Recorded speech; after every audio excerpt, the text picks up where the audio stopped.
Hello, everyone, and welcome to the third episode of the Sports Hub on SBTV. I'm Ben Zitouni, and joining me today are Michael Wengrzyn and Malik Jackson. Guys, how's your week been? Are you ready to talk some sports today? It's been a busy week for me, and I'm always ready to talk sports. Glad to be here with you two guys today. Malik? It's been a great week. It's getting a little bit chilly here in Wisconsin, but definitely Snowing today a little bit. Yeah, a little bit of flurries. It was pretty surprising, but I'm always ready to talk sports. Awesome. On this edition of the Sports Hub, we'll be talking about Pointer Sports, Badgers football, the Green Bay Packers, a Motorsports update, the baseball playoffs, and the returning segment of What's Bothering You.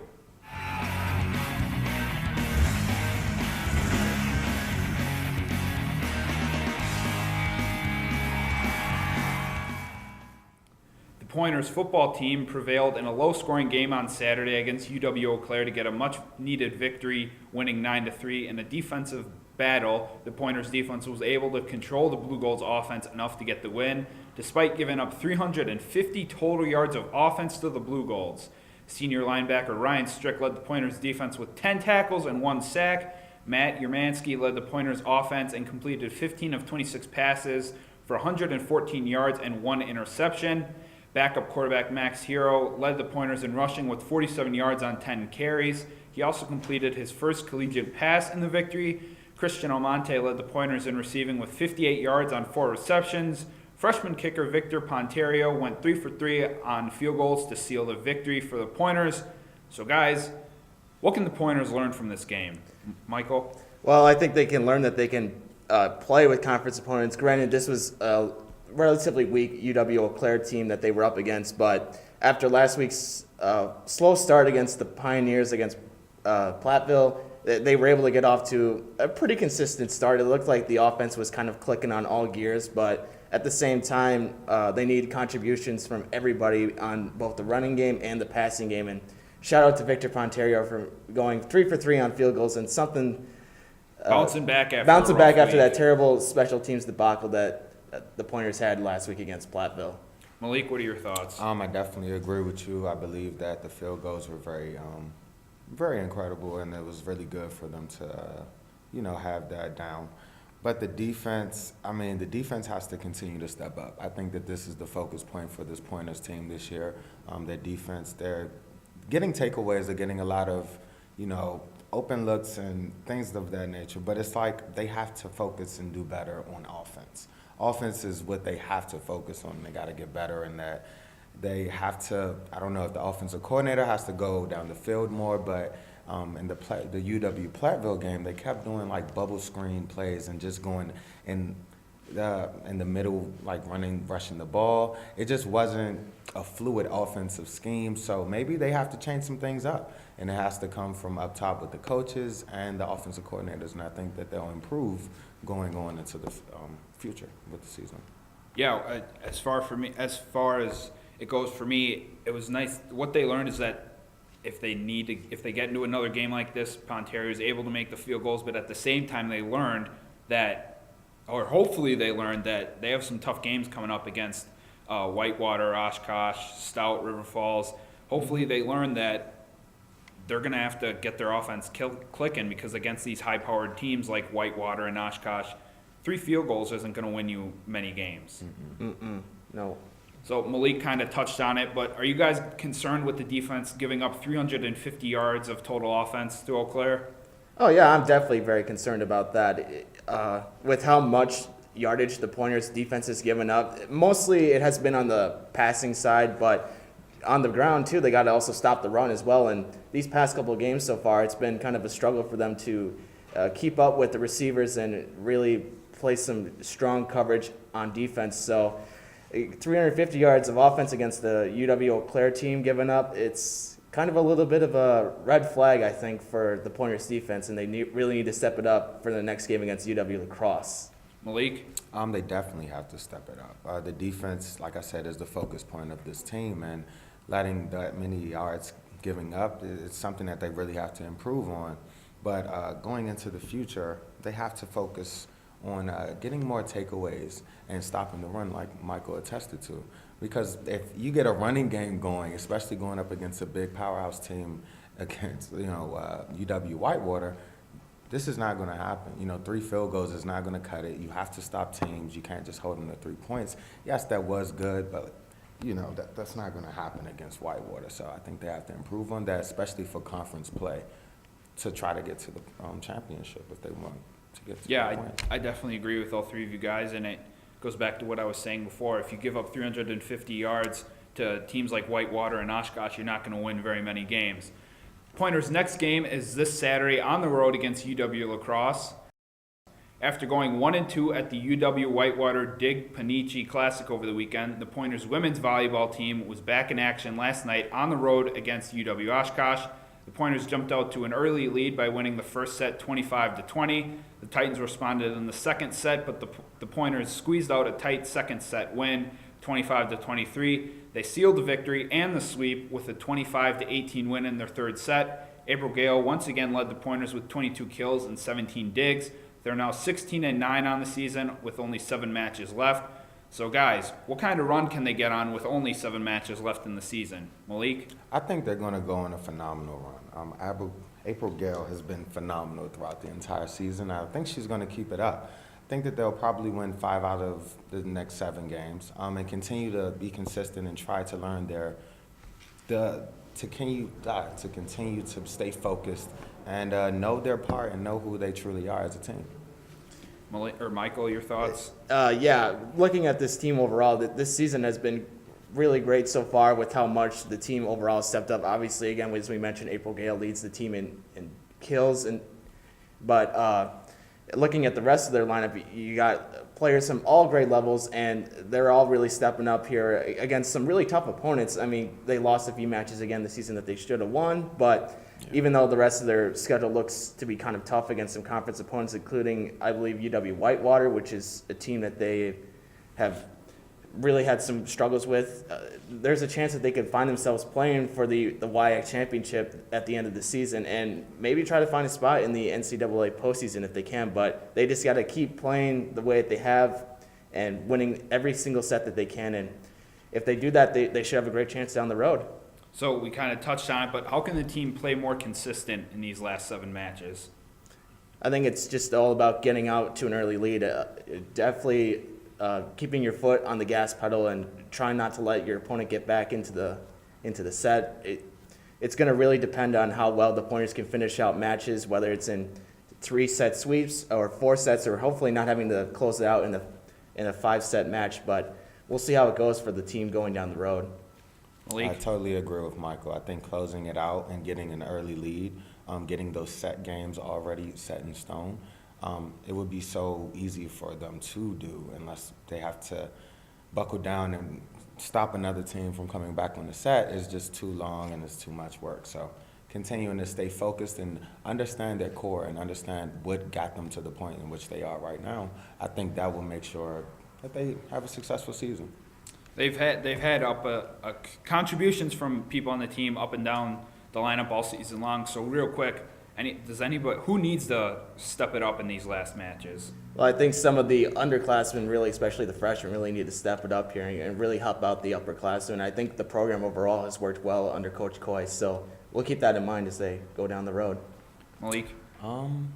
I'm going to stay with the star. I'm going to stay with April. I think that she has to continue to be dominant and continue to be a leader for this team. And having the underclassmen look up to her and understanding her role on the team, then they'll continue to push forward and try to do better and play as well as they can because they see dominance. So they're going to go along with that. Well, the Pointers look to continue their winning ways on the road Saturday when they face 15th-ranked UW Eau Claire. After a quick commercial break, we'll be back with your Motorsports update and all things Badger and Packers football.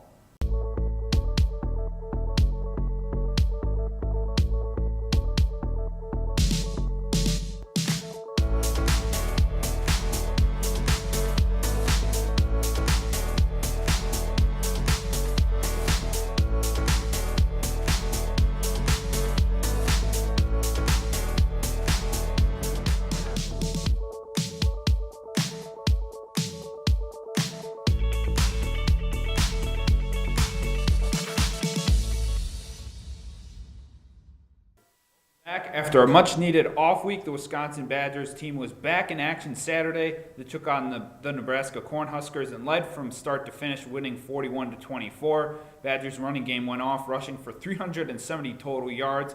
Both teams combined for 1,051 total yards of offense for the game. However, the Badgers' running game was too much for the Cornhuskers to handle. Alex Hornibrook led the Badgers' passing attack, completing 13 of 24 passes for 163 yards and 1 touchdown. Jonathan Taylor led the Badgers' explosive rushing attack, rushing for 221 yards and 3 touchdowns on 24 carries. A.J. Taylor led the Badgers in receiving with 3 receptions for 60 yards. So, guys, what can the Badgers learn from this game? Well, I think they can learn that the offensive outbursts that they've had from guys like Jonathan Taylor and A.J. Taylor have just been absolutely key to getting themselves in position to win games. And they had a tough game last week against Iowa, and this past week they just completely dominated against Nebraska, never really letting anything up, although Nebraska's not really a team that you look as a tough game anymore on the schedule. But nevertheless, it's still a conference win and still another step in the right direction, I think, for this Badgers team overall. And they got a few big games coming up down the road for their team overall. So really having an offensive outburst like that really will make things easier down the road.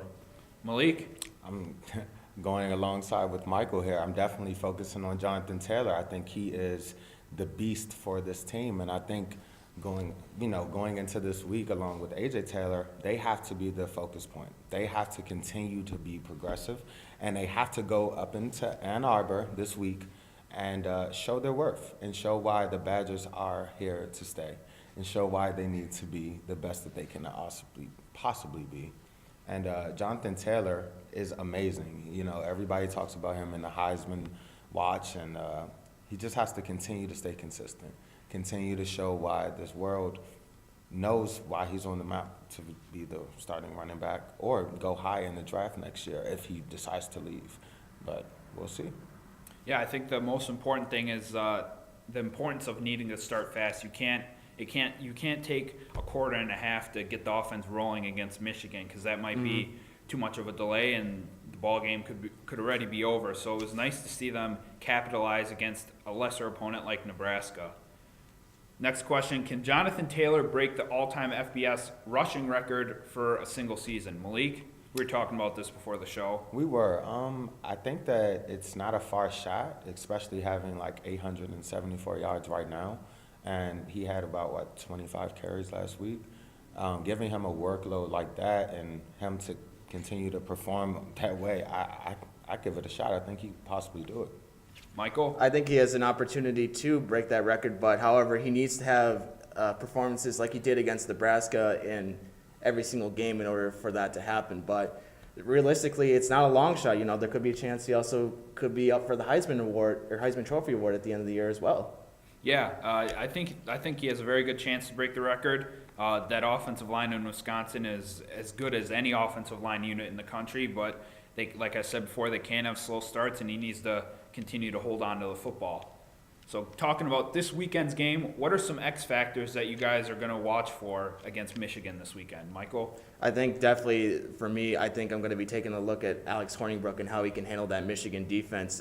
He's struggled quite a bit in some of those big matchups against tough defenses. Obviously, Ohio State and Michigan and Penn State even have been some of his biggest challenges to play against their defense. But realistically, you know, he's the quarterback, he's the leader of the team, and they're going to have to rely on him to have a great game in order for them, the Badgers, to come out with the victory in Ann Arbor.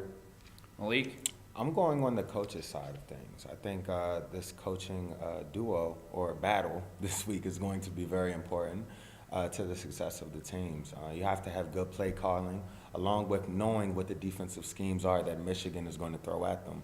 I think that Jonathan Taylor has to be the focus point. I think you have to give him as many carries as possible to get this win against them in a loud, raucous crowd down there in, west of us in Michigan. So I think it'll be a good game, though, and it'll be a good test for them, definitely. For me, one thing I'm looking at is the injuries and the depth overall overall on the Badgers team. Safety Scott Nelson is going to miss the first half of the game against Michigan because he got ejected for targeting against Nebraska. Dakota Dixon was walking around with a boot on his foot after the game, after this past weekend's game. Isaiah Loudermilk, their defensive lineman, was seen in a boot at practice this week. So their depth overall as a team and how well they can bounce back from injuries and if players can play well while being hurt is something that I'm going to be looking for. As I mentioned, the Badgers play their rival and 12th-ranked Michigan Saturday night on the road. We now throw it over to sports producer Joey Huebsch for our Motorsports update. Thanks, Ben. The first race of the round of 12 in the Monster Energy NASCAR Cup Series playoffs took place Sunday at the Monster Mile in Dover, Delaware. In overtime, Hendrick Motorsports' Chase Elliott nailed the final restart and held off Joe Gibbs Racing's Denny Hamlin to capture his second career win and a ticket to the round of 8. This year's win is redemption from last year's race when he lost the lead to Kyle Busch coming to the white flag. This win was also impressive because he had more than 50 laps older tires than the rest of the field. Many believe he is now a favorite to be one of the 4 drivers racing for the championship at Homestead Miami Speedway next month. Stewart-Haas Racing's Kevin Harvick was the class of the field, leading 286 of the 404 laps. However, he was unable to get the win after he had a problem on a green flag pit stop late in the 3rd stage and finished 6th.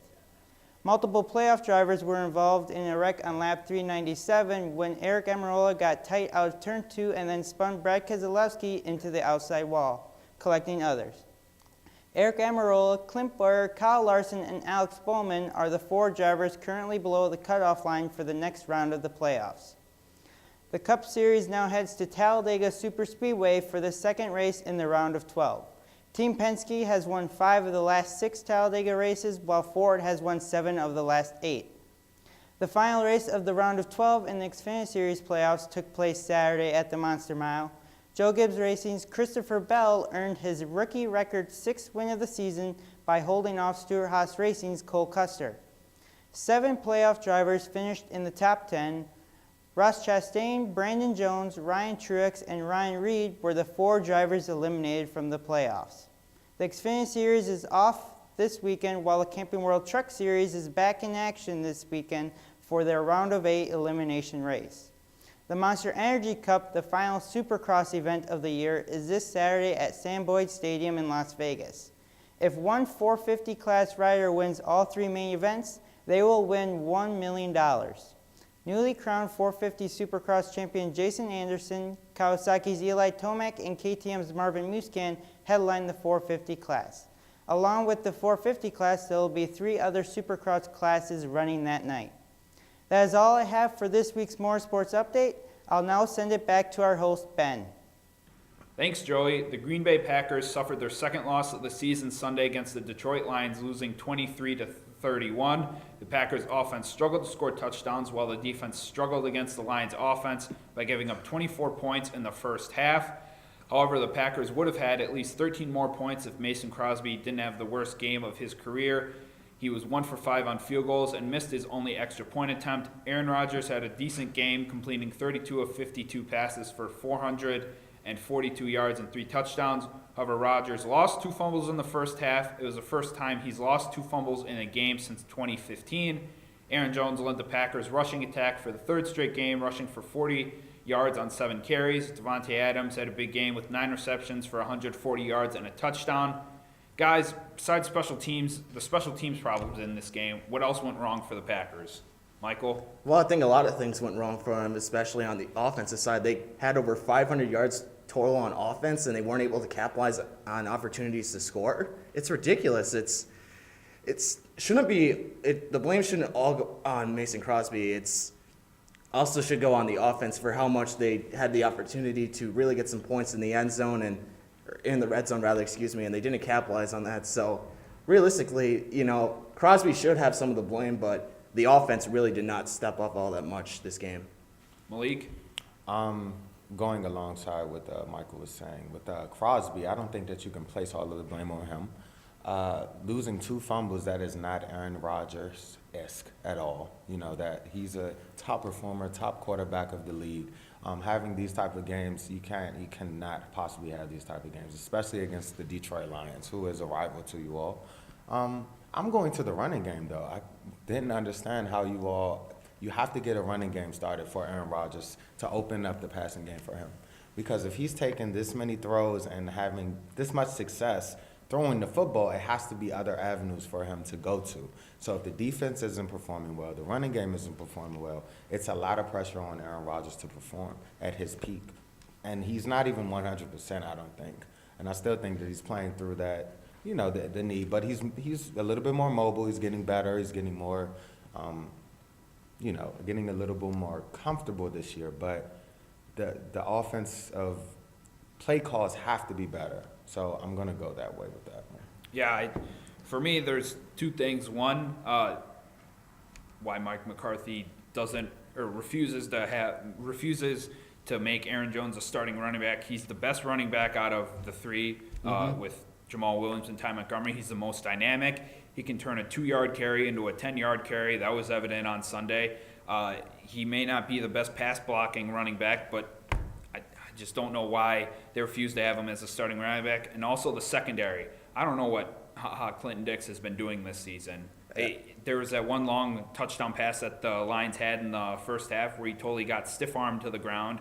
It seems like he's always falling behind wide receivers, and then once they're in front of him, he'll trail and then look around like, guys, what's going on? He just needs to get better. He just needs to improve his performance and attitude overall. Why is this team struggling to be consistent on a weekly basis? I think the biggest thing is that they, as you mentioned a little bit before, injuries have been part of it, but at the same time, they got to, have that next guy up and really step up and be a great player during the game. But unfortunately, it hasn't been anything like that we've seen so far from players coming in to step up for the injured starting player. So realistically, it's just been injuries and trying to stay healthy overall this season. Starting out the year with Aaron Rodgers getting hurt, I think that messed the team up mentally. They probably haven't really bounced back from that yet. So a consistent basis thing with them is, can our quarterback get back to his form? And like you attested to, Ben, with the whole defense, the defense is something that the Packers have been struggling with for a couple of years now. So it comes a time and a place where the leaders on the defense have to get focused. Like you said with Clinton Dix. He can't say that I go out and I play like it's my last game as a Packer. You can't come out and say things like this that. year like it's his last year. You can't say things like that, especially when the team is still struggling to find what their niche is for this season. You simply just can't do it. And they have to improve on that to be consistent for the rest of the season. And if they don't, I don't know. I don't think it's going to be a tough year for the Packers. So what needs to happen to help this team get back on track and salvage your season and try and get a playoff spot? Well, I think it's obviously going out. I mean, their schedule doesn't look any easier from here. It's just going out and trying to compete against these tough teams. Obviously, after the 49ers, you have a bye week to rest up. Then you have the Rams and Patriots in back-to-back weeks, and both road games. Both road games, too. So that's going to be really tough for this Packers team to get out there and really make a statement that, hey, we're down, but we're not out. So it's just going to be about competing with those tough teams later on down the road in the schedule. They have to continue to give protection to Aaron Rodgers. I think that you have to give him enough time in the pocket.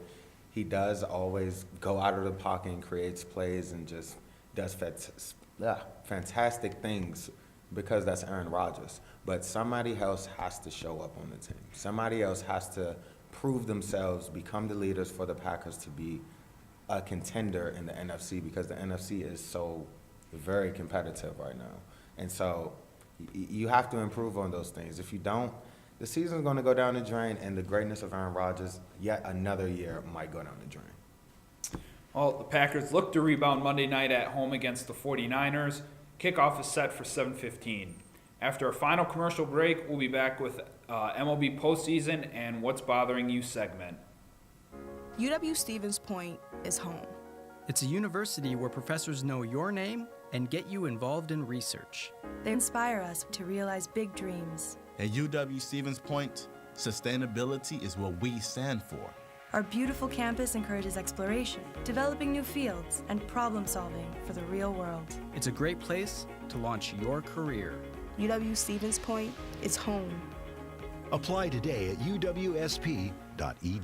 Welcome back. The MLB playoffs are underway. The defending champion Houston Astros showed their strength by sweeping the Indians in the ALDS. The Red Sox beat their rival, the Yankees, in 4 games to get to the ALCS. The Astros and the Yankees had the 2 best regular season records and they face off in the ALCS. So, guys, what are some X factors to watch for in the Astros-Red Sox series? Michael? I think for the Astros, you got to go with their pitching or whatever. Their pitching core has probably been one of the best in baseball this year so far. I mean, granted, the Brewers, have made a statement with their bullpen, but Astros pitching has been great, and the Red Sox hitting has been also the best in the league, or in the American League rather. So it's going to be interesting to see that matchup between the great pitching and great hitting in those 2 teams. Malik? I'm focused on the Red Sox in this series. I picked them to win the World Series, and they have 6 batters that are hitting above 330 in their entire batting average. I mean, their whole entire hitting order. So that's pretty incredible. And I'm just seeing, the Astros are the defending champs, so they have been here. And I'm just eager to see this series get popping and get going, because I think this is going to be a test of both sides, like you said, with the pitchers. But Boston they have a lot of great pitchers as well. They have a really good bullpen. So with Chris Sale and those boys, I think that they're going to be good. So I'm eager to watch that. For me, for the Red Sox, I'll choose Andrew Benintendi and Brock Holt as the X factors. You saw Brock Holt getting the first postseason cycle in, close to 100-something years, and Andrew Benintendi's been consistent all season.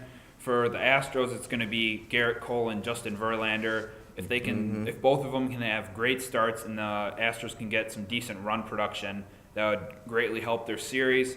So, guys, who wins the ALCS and in how many games? Want to go ahead? I can go. I picked the Red Sox 4-2. I think that it will be a tough going by them, but I think that they'll pull it off. I do think that the hitters will hit, and I think they'll be consistent with the AL MVP, Mookie Betts, J.D. Martinez. They're pretty good, so I'm going with them. Michael? In the National League, my World Series prediction has already been busted, but the Red Sox are still there, so I'm going to go with the Red Sox to win, and I'll say 7 games. I think it's going to go 7. I'll take the Astros in 6. Well, the Milwaukee Brewers swept the Rockies and the NLDS behind their strong offense and bullpen. They're now 1 series away from advancing to their first World Series since 1982. They'll play the LA Dodgers, who beat the Atlanta Braves in 4 games in the NLDS. So, guys, same as before, but what are some X factors in this Dodgers-Brewers LCS? Michael? Definitely, I think for the Brewers, it's going to be the strong power that their bullpen has had, especially like guys like Corey Knebel and Jeremy Jeffress.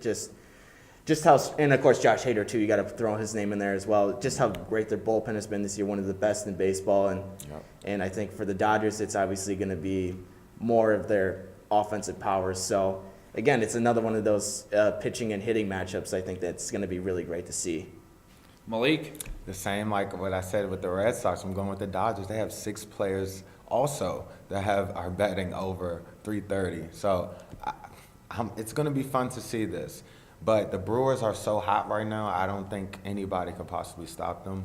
But the Dodgers, they've been here before. I think the experience factor is definitely going to come into effect.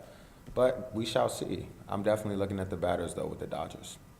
Yeah, for the Dodgers, I think obviously they're starting pitching. You obviously have Clayton Kershaw, but more so how well their bullpen can step up, how well players like Justin Turner and Yasiel Puig do. For the Brewers, it's obvious their bullpen's been their strong suit, and their starting pitching as well has been pretty good. We'll see how well Ulysses Chacin can do, if the Brewers opt to go with their kind of bullpen out-getter role for Game 1 tomorrow night, and also how well people like Eric Kratz, who's been playing out of his mind, and also Mike Moustakas as well, if they can carry over that consistency. So, guys, who wins this series and in how many games? I think the Brewers have their best chance ever to win this one. I think they're going to win this in 6. I'm going Dodgers in 7. I'm going to say Brewers in 6 because I selfishly want to see them celebrate going to the World Series at Miller Park. Well, the NLCS gets underway tomorrow night at Miller Park, while the ALCS starts Saturday at Fenway Park. Now to wrap up the show, each of us are going to take a couple minutes talking about a sports topic that's really been bothering us lately. So, guys, Michael, what's been bothering you? Well, Ben, you and I are Packers fans. We've seen the struggles that this team has had so far. I'm just really, really bothered by how much the play calling McCarthy has taken away. Or, in the years past, we complained about how much or how he handled the play calling. Now this year, it's just he's not letting Aaron Rodgers call some of his plays on the field himself. So, I think Rodgers feels frustrated about that too. Like, you can see it visibly on replays about how much he just says all these things to McCarthy about trying to run plays. And even then, again, as we mentioned before earlier in the segment with the Packers, he's not using Aaron Jones as the primary running back, which is something that they should be doing, because Aaron Jones is definitely the more mobile, is the best guy in their backfield to get them big plays. Jamal Williams is more of a power back. He can get you the blocks or whatever that can open up holes, but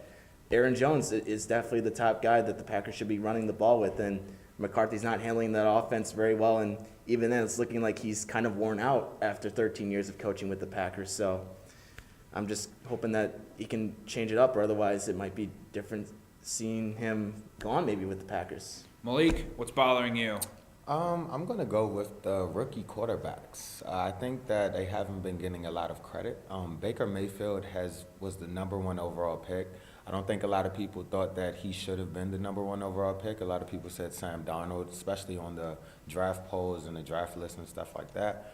I'm just impressed with them, their composure to come out to these teams, taking them on. I mean, you had Sam Darnold with the Jets, him taking on a whole bunch of workload and just showing him it's been so impressive to me just to have these rookies coming in, most of them are teenagers, and coming into the league and just taking it on full. And it's been very impressive to me. It's been bothering me that a lot of people haven't been showcasing it or really speaking about it. I mean, we don't even have a winless team this year in the NFL, which is crazy. Alex, Yeah. we were talking about that, but it's pretty amazing to even think about. The Browns have 2 wins, and it's all because of the rookie quarterbacks, and it's all because of the play that they've been doing. Even the Bills. I mean, it's crazy, but I am very impressed with them, and I think that they're going to be very well going into the future, along with the NBA as well. I think this draft class might have been one of the draft class with LeBron James and Dwayne Wade and them. I think this is a really good draft class. So the future for both the NBA and the NFL are going to be spectacular. So, yeah, I just think people should give more credit to the youth. All right, real quick, I'll make this quick since we're kind of pressed for time, but what's bothering me is Angel Hernandez, the worst umpire in Major League Baseball. He was the first base umpire Monday night, Game 3 of the ALDS. First base umpire. He had 3 calls that went to replay, and all 3 of them were overturned. He always has some excuse of why he's screwing up. He's caused problems with the Brewers earlier this season with a poor ball and strike call behind home plate. Almost tossed out Corey Knebel, tossed out Craig Counsell. He acts like he's too sensitive. He's filing a discrimination lawsuit against Major League Baseball. He's accusing Joe Torre of not giving him good assignments and being discriminatory because of his Hispanic background. It's not because him not getting good assignments isn't because he's Hispanic. Him not getting good assignments is because he's terrible. He's awful, and I have no idea why Major League Baseball continues to put up with this guy. He shouldn't be he shouldn't be an umpire. They really need to let him go, and I hope to God that whoever's in the World Series, because he umpired in the ALDS, and they can't umpire back-to-back World Series. But if somehow Angel Hernandez gets to umpire in the World Series, no matter what teams are in, I hope to God he doesn't screw up a World Series for a team. If he does, Major League Baseball is going to have to answer some tough questions, and I hope he's gone after the season. Indeed. Well, guys, that's all we have for you today. I'd like to thank Michael and Malik for joining me on the show. A big thank you to our technical staff and all their hard work to make this possible. Be sure to check us out on Facebook at SBTV UWSP Television, or follow us on Twitter at SBTV_UWSP. Visit the UWSP homepage to locate all your Pointer athletic information. We'll see you next week on the Sports Hub.